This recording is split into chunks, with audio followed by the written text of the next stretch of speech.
प्रेरणास्पद कथाएं YouTube channel पर मैं धनंजय जैन आप सभी का हार्दिक अभिवादन करता हूं। दोस्तों, आज 7वां दिन था और महाराज भोज विक्रमादित्य के उस जादुई सिंहासन के ऊपर बैठने के लिए आतुरित हो रहे थे। पर प्रतिदिन एक नई पुतली जागृत हो जाती और महाराज विक्रमादित्य की यशोगाथा सुनाकर राजा भोज को कहती कि राजन, तुम्हारे अंदर इतनी योग्यता नहीं है कि तुम इस सिंहासन के ऊपर समारूढ़ हो सको। आज राजा भोज फिर से उस सिंहासन के ऊपर अधिष्ठित होने के लिए, उस सिंहासन को अलंकृत करने के लिए जैसे ही उद्यत हुए, 7वीं पुतली कौमुदी जागृत हो गई और उन्हें रोकते हुए कहने लगी कि राजन, इस सिंहासन के ऊपर बैठने की जिद मत करो, क्योंकि आपके अंदर इतनी विशिष्टता नहीं है। सर्वगुण संपन्न आप नहीं हो। सर्वगुण संपन्नता की बात छोड़ो, महाराज विक्रमादित्य के अनेक अनेक गुणों में से एक गुण भी आपके अंदर नहीं है। यदि है तो ही आप इस सिंहासन के ऊपर बैठ सकते हो, अन्यथा नहीं। राजा भोज कहने लगा कि ऐसा कौन सा गुण मेरे अंदर नहीं है जो तुम इतना बखान कर रही हो महाराज विक्रमादित्य का। कौमुदी जो 7वीं पुतली थी, उसने कहा कि राजन सुनिए, मैं उनके बारे में आपको एक कहानी सुनाती हूं। एक बार महाराज विक्रमादित्य अपनी सुखशैया के ऊपर निद्राधीन थे। अचानक एक करुण क्रंदन महिला का उनके कर्ण रंध्रों के अंदर टकराता है। महाराज विक्रमादित्य उठकर बैठ जाते हैं। जिस दिशा से आवाज आ रही थी, ध्यान से उस दिशा की तरफ अपने गवाक्ष में जाकर देखने लगते हैं।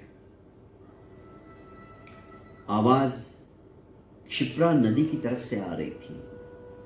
वे सोचने लगते, आखिर मेरे राज्य के अंदर मध्य रात्रि के समय में ऐसा कौन सा दुख आन पड़ा है इस महिला को जो ये रोए जा रही है, और इसके रुदन के अंदर, इसके क्रंदन के अंदर एक दर्द है जो कि असहनीय है। भला इसे इतना क्या दुख है, वो भी मेरे राज्य में। अपने आप को रोक नहीं पाए। उसी समय वे तैयार होते हैं, खड्ग के अंदर तलवार रखते हैं और उस दुखियारी के दुख को निवारण करने के लिए निकल पड़ते हैं। राजन, इतनी रात गए अपनी नींद को छोड़कर अपनी प्रजा के दुख को हरण करने के लिए। कोई भी प्रजा सुख और चैन की नींद सो सके, इस बात की जिसे चिंता हो, वही तो राजा है। क्या आप में गुण है? सुनो आगे क्या होता है। महाराज विक्रमादित्य उस दिशा की ओर चल पड़े जिधर से रुदन की आवाज तीव्र से तीव्रतर होती चली जा रही थी। क्षिप्रा नदी के पास पहुंचे पर वो आवाज क्षिप्रा नदी के उस पार से आ रही थी। महाराज ने तनिक विलंब नहीं किया और नदी के अंदर कूद गए और तैरते तैरते दूसरे किनारे पर पहुंच गए। बढ़ने लगे। आगे जंगल था। जंगल के बीच झुरमुट पेड़ों के, झाड़ियों के उस झुरमुट के बीच में एक स्त्री करुण विलाप कर रही थी।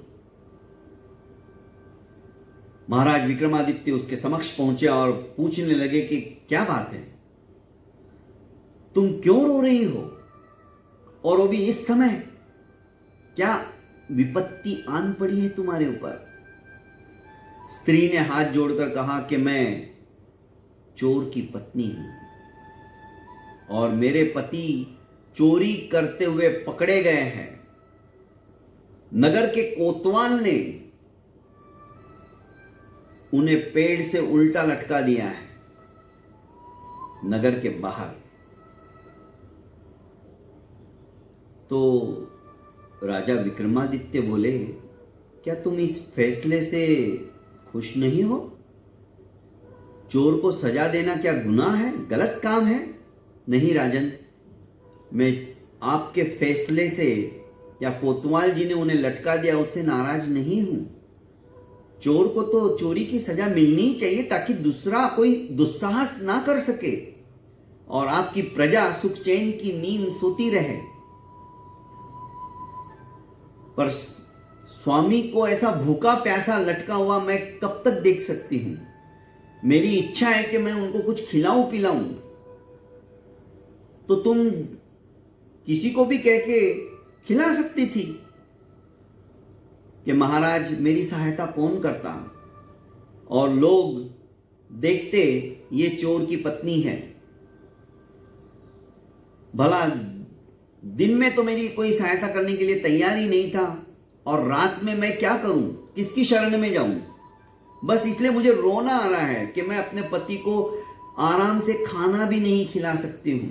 वो तो 2 या 3 दिन के बाद फांसी की सजा मिल चुकी है, तब तक उन्हें लटकाया हुआ है, वो भूखे प्यासे हैं। भला एक स्त्री ये कैसे सहन कर सकती कि उसका पति भूखा प्यासा रहे?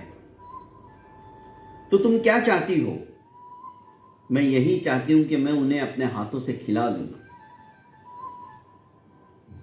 पर महाराज मेरी कोई सहायता करने वाला नहीं है, क्योंकि अभी तक कई लोग आके चले गए 2 दिन में मेरे पास मेरा करुण क्रंदन सुनकर, पर किसी पे भी मेरे को विश्वास नहीं है, क्योंकि मेरी सहायता करने वाला कोई है ही नहीं।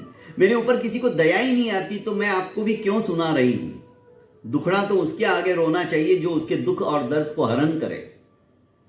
महाराज विक्रमादित्य ने कहा कि तुम निश्चिंत रहो, तुम्हारी ये मनोकामना मैं पूरी करूंगा। स्त्री तैयार हो, उसने अपने हाथ में खाने की पोटली बांधी और राजा विक्रमादित्य के साथ चल पड़ी। महाराज मैं ऊपर तो नहीं चढ़ सकती। राजा विक्रमादित्य जानते थे कि स्त्री मेरे कंधे के ऊपर खड़ी होकर उसे खिला सकती है। महाराज विक्रमादित्य ने उस स्त्री को अपने कंधे के ऊपर खड़ा किया और उसे कहा कि तुम तुम्हारे पति को खिला दो। यह स्त्री उस चोर की पत्नी नहीं थी, यह स्त्री पिशाचिनी थी और नरभक्षिणी होने की वजह से उस लटके हुए इंसान को खाना चाहती थी। जैसे ही रक्त की बूंद नीचे गिरी, महाराज विक्रमादित्य समझ गए। पर महाराज विक्रमादित्य डरने वालों में से नहीं थे और उन्हें पता था चोर को तो खैर 2 दिन के बाद में मृत्यु दंड की सजा थी ही थी, पर यह पिशाचिनी को भी मैं उसकी क्षुधा को अध बीच में नहीं मिटने दूंगा, उसे खाने दो। जब वो तृप्त हो गई, अट्टहास करने लगी, महाराज विक्रमादित्य ने कहा कि हे नर पिशाचिनी, हे नर भक्षिणी, यदि तुम्हारा भोजन समाप्त हो गया हो तो क्या तुम्हें नीचे उतारूं? यह तृप्त हो चुकी थी। उसने कहा कि महाराज अब आप मुझे सहर्ष नीचे उतार सकते हो, क्योंकि आज मेरा उदर पूर्ति हो चुकी है।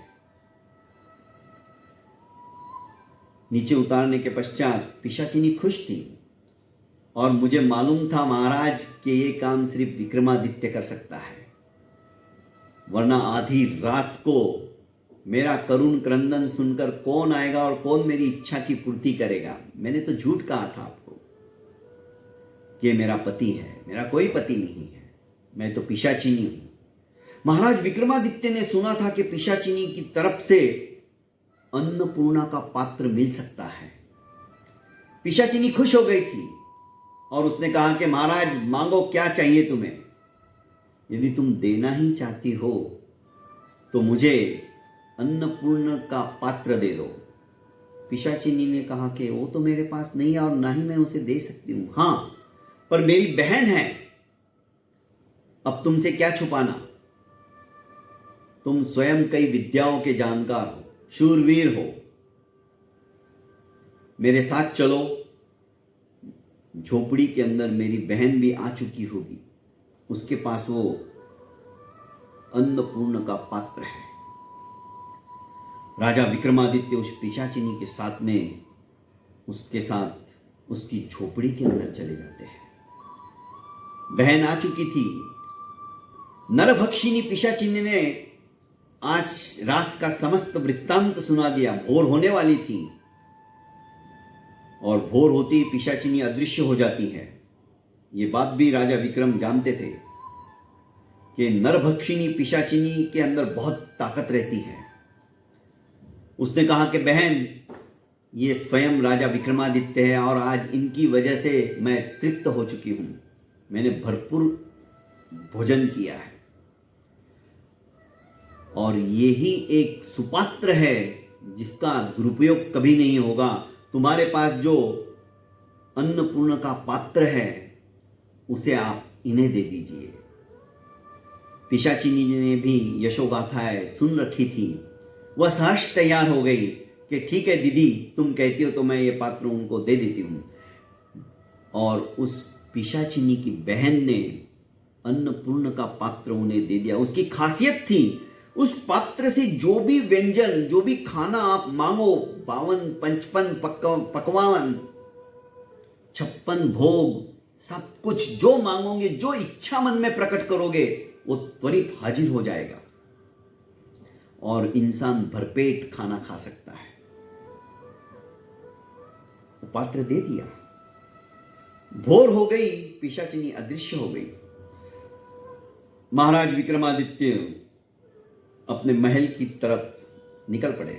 रास्ते में एक ब्राह्मण उन्हें मिल गया।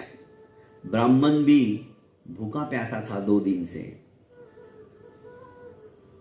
राजा के आगे हाथ जोड़कर कहा कि आज तो प्रातःकाल आपके दर्शन हो गए हैं।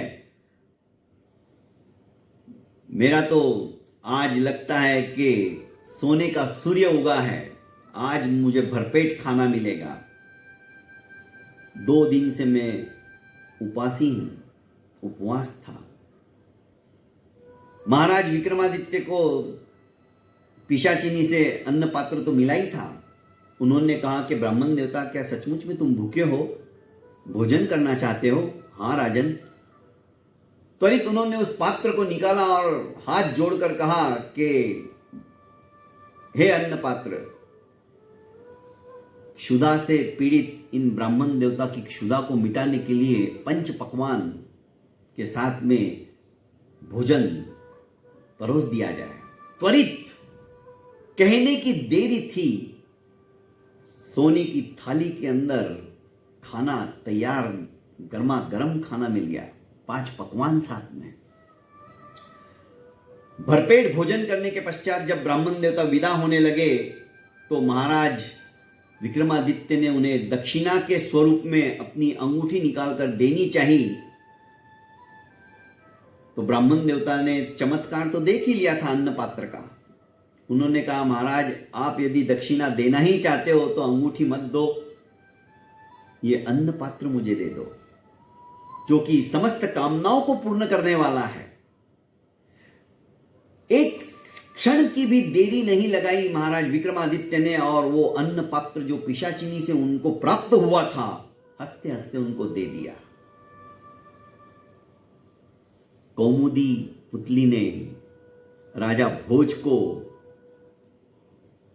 पूछा, क्या महाराज आप इस तरह का अभिप्सित पात्र प्राप्त होने के पश्चात 1 सेकंड के अंदर किसी ने मांगा और आप दे सकते हो? क्या पिशाचिनी को अपने कंधे के ऊपर बिठाकर आधी रात को बिना डरे उसकी सहायता कर सकते हो? वो नरभक्षिणी जानते हुए भी अपने आप को उन्होंने संभाल के रखा, भयभीत नहीं हुए। क्या इस प्रकार का शौर्य आपके अंदर है? यदि नहीं तो आपको कोई हक नहीं है कि उनके सिंहासन के ऊपर आप बैठ जाओ। दोस्तों बहुत बहुत धन्यवाद। आज 7 दिन हो गए, 7 पुतलियों ने अलग अलग कहानियां सुनाई। ऐसी 32 पुतलियां हैं। 8वीं पुतली किस तरह से अब राजा भोज को सिंहासन के ऊपर समारूढ़ होते हुए रोकेगी और कौन सी नई कहानी सुनाएगी, ये तो सुनने के पश्चात ही पता चलेगा। आज के लिए इतना ही काफ़ी। कल फिर इसी वक्त इसी समय हम मिलेंगे। तब तक के लिए इजाज़त चाहता हूँ। और हाँ, आपने अभी तक इस चैनल को लाइक एवं सब्सक्राइब नहीं किया है तो कर लीजिए दोस्तों, और ज़्यादा से ज़्यादा इसे फॉरवर्ड कीजिए, क्योंकि इस YouTube चैनल की वजह से और आप लोगों के आशीर्वाद की वजह से YouTube चैनल की तरफ से मुझे भी डॉलर में पैसा आने लगा है। पर ये पैसा मैं नहीं लेता हूँ, मैं उन अनाथ बच्चों के लिए जो HIV पॉजिटिव बच्चे हैं, जो किसानों ने आत्महत्या कर ली, उनके जो अनाथ बच्चे हो गए हैं, उनके उदर पोषण के लिए, उनके भरण पोषण के लिए, उनके एजुकेशन के लिए हम लोग सेवारत है। पूरे साल का अन्न पानी हम अपनी तरफ से उनको प्रोवाइड करते हैं। तो इसमें आपका भी सिर्फ कहानी सुनने मात्र से जो आप सुनते हो, ज़्यादा से ज़्यादा लोगों तक इसे फैलाओ। आपको मुझे द्रव्य नहीं देना है, पैसा नहीं देना है, पैसा तो यूट्यूब वाला दे रहा है, पर आपका भी इसमें बहुत बड़ा योगदान है। इस बात की मुझे जानियो है, इस बात की मुझे खातरी है। आप इसे जितना ज़्यादा फैलाओगे उतना आपका भी इसमें फूल नहीं तो फूल की पाखुड़ी से ही, आपकी वजह से ही ये सब कुछ हो रहा है। इसलिए यही आपसे विनंती करूंगा कि इसे ज़्यादा से ज़्यादा आप फॉरवर्ड कीजिए। प्रणाम।